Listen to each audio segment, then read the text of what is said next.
جاوریاں سرگودا بڑھتے ہوئے مسائل اور کم ہوتے وسائل کو مد نظر رکھتے ہوئے ہمیں مستقبل کی پلاننگ کرنا ہوگی۔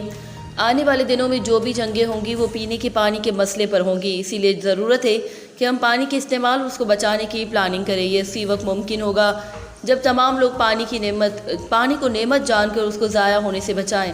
ان خیالات کا اظہار اسسٹنٹ کمشنر خرم مختار ونگو نے بابو پانی فلٹریشن پلانٹ کی افتتاحی تقریب کے شرکاء سے خطاب کرتے ہوئے کیا۔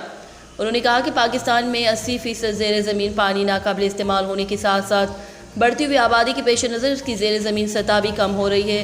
لوگوں کو صاف پانی کی فراہمی کے لیے حکومت کے ساتھ ساتھ ڈاکٹر زاہد اقبال غوری جیسے لوگوں کی ضرورت ہے جو عوام کو پینے کے صاف پانی کی فراہمی کے لیے کوشاں ہیں، اور یہ بھی حقیقت ہے کہ اگر ہم پینے کے پانی کو احتیاط کے ساتھ استعمال کریں تو اس کا مستقبل میں فائدہ ہوگا۔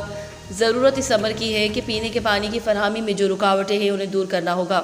اس موقع پر ڈاکٹر زاہد اقبال غوری نے کہا کہ پاکستان میں وسائل اللہ تعالیٰ نے بے پناہ دیے ہیں۔ ہر سال اربوں ڈالر کا پانی ڈیمز نہ ہونے اور پانی کو ذخیرہ کرنے کے مناسب اقدامات نہ ہونے کے باعث یہ پانی سمندر میں جا کر غرق ہو جاتا ہے۔ اب حکومت کو ڈیمز کے ساتھ ساتھ مقامی سطح پر پانی ذخیرہ کرنے کے پلان کو مرتب کرنا ہوگا۔ میری کوشش ہوگی کہ پورے علاقے کے تمام بڑے بڑے گاؤں اور آبادیوں میں واٹر فلٹریشن پلانٹس اور گھر گھر پینے کے صاف پانی کی فراہمی کو یقینی بنایا جائے، جس کے لیے دن رات کوشاں ہیں اور اللہ تعالیٰ اس میں برکت ڈال رہا ہے۔ آخر میں بابو پانی فلٹریشن پلانٹ کی کامیابی، ملک کی ترقی و استحکام کے لیے دعا کی گئی۔